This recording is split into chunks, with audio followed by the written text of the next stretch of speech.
अस्सलाम वालेकुम नाज़रीन, आपका अपना मेज़बान नसीम अकमल ख़ान आपकी खिदमत में हाज़िर है। आज का हमारा सवाल है कि इंसानी जिस्म का वो कौन सा हिस्सा है जो झूठ बोलने से इंसान का वो हिस्सा गर्म हो जाता है।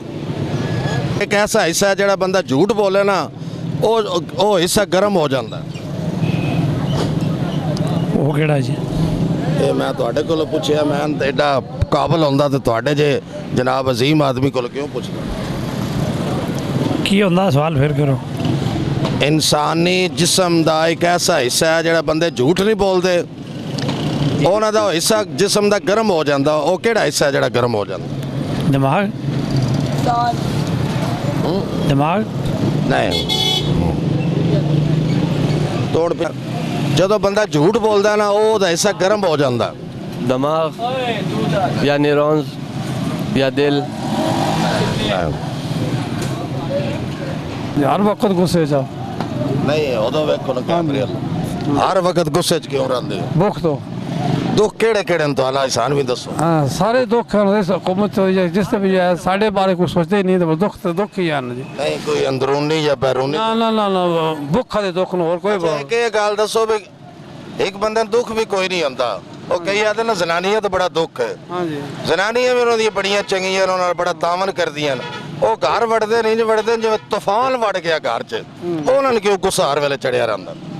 उस बंदे भुख तो नहीं उस बंदे भूख भी ना होवे, चंगा भला भूख चलो भी पैसे लो भी टाइम वो बंदा ठीक नहीं है, वो मस्ती है और बात की है। बंदे दी मस्ती है, बंदे दी मस्ती है।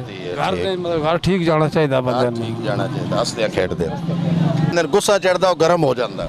वो टेंशन दी वजह तो गर्म हो जाता। वो हिस्सा केड़ा? नक है।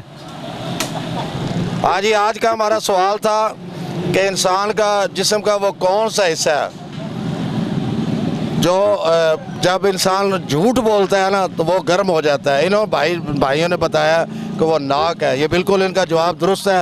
इसके साथ ही नसीम अकमल ख़ान कैमरामैन बाबर शहजाद के साथ आपसे इजाज़त चाहता है। अल्लाह हाफिज़।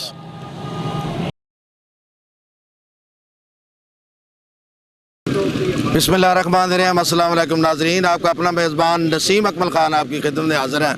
आज का हमारा सवाल है कि दरियाई घोड़े के मैदे की लंबाई कितनी होती है? पूछते हैं। खान साहब इधर आए, आपका ज़रा ज़हन चेक करें। आप नदिया के पार है ना, इधर आ जाए। वो दरियाई घोड़े को जानते हैं? कौन सा दरियाई घोड़ा होता है एक, अच्छा, उसके मैदे की लंबाई कितनी होती है? सनो क्या पता है उसका? कौन सा कोई है? नस्वार की लंबाई कितनी होती है? नस्वार का थोड़ा सा चुंटी होते हैं। अच्छा, लंबाई का नहीं पता? नहीं, लंबाई का वही। ठीक है।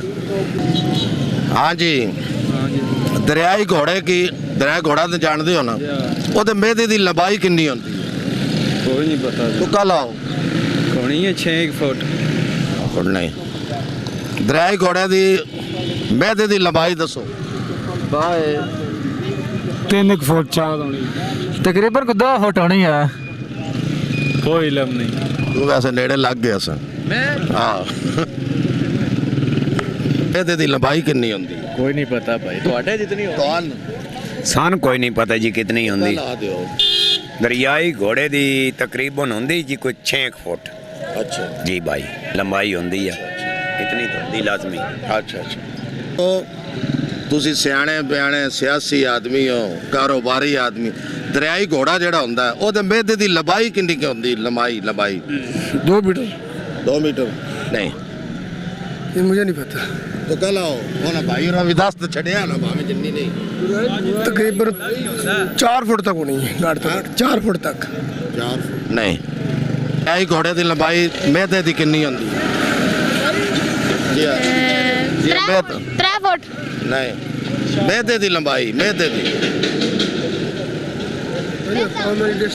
हाँ जी, आज का हमारा सवाल था कि जो दरियाई घोड़ा है उसके मैदे की लंबाई कितनी होती है।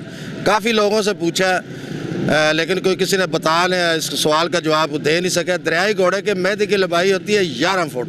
इसके साथ ही कैमरामैन बाबर शहजाद के साथ नसीम अकमल ख़ान इजाज़त चाहता है। हमेशा खुश रहें, दूसरों को भी खुश रखें और हमें भी दुआओं में याद रखें। अल्लाह हाफिज़।